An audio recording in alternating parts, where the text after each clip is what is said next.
Exodus chapter 9. Then the Lord said to Moses, Go to Pharaoh and speak to him.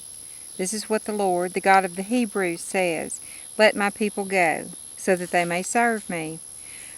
For if you refuse to let them go, and continue to hold them, behold, the hand of the Lord will come with a very severe plague on your livestock which are in the field, on the horses, on the donkeys, on the camels, on the herds, and on the flocks.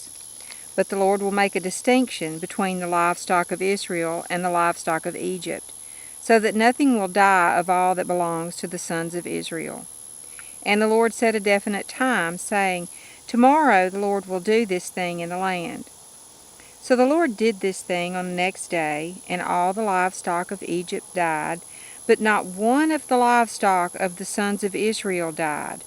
And Pharaoh sent men, and they learned that, behold, not even one of the livestock of Israel was dead. But the heart of Pharaoh was hardened, and he did not let the people go. Then the Lord said to Moses and Aaron, Take for yourselves handfuls of soot from a kiln, and Moses shall toss it toward the sky in the sight of Pharaoh. Then it will become fine dust over all the land of Egypt, and will turn into boils, breaking out with sores on every person and animal through all the land of Egypt.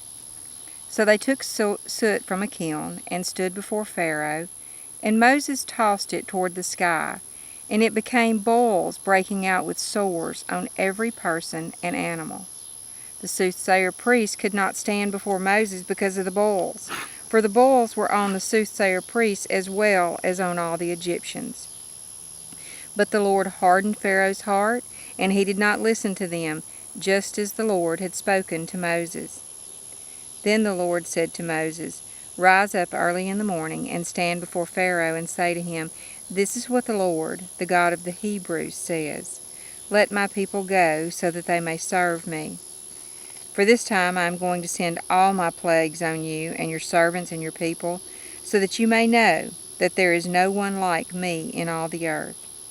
For had I now put out my hand and struck you and your people with plague, you would then have been eliminated from the earth.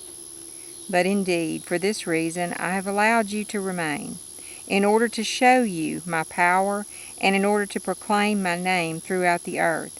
Still you exalt yourself against my people, by not letting them go. Behold, about this time tomorrow I will send a very heavy hail, such as has not been seen in Egypt from the day it was founded until now. So now send word, bring your livestock and whatever you have in the field to safety. Every person and animal that is found in the field and is not brought home, when the hail comes down on them, will die. Everyone among the servants of Pharaoh who feared the word of the Lord hurried to bring his servants and his livestock into the houses. But everyone who did not pay regard to the word of the Lord left his servants and his livestock in the field.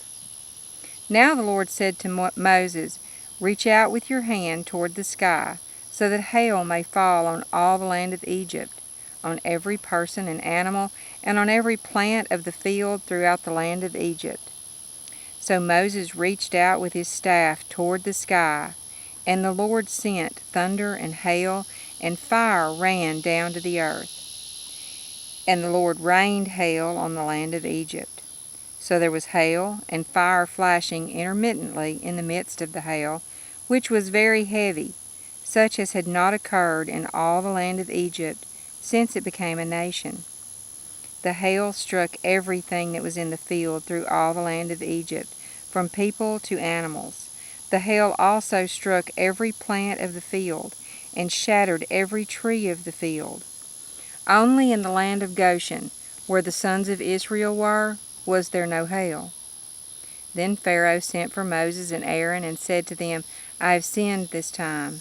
The Lord is the righteous one, and I and my people are the wicked ones.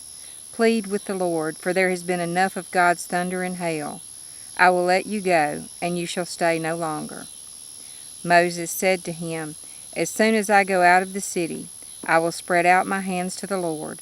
The thunder will cease, and there will no longer be hail, so that you may know that the earth is the Lord's.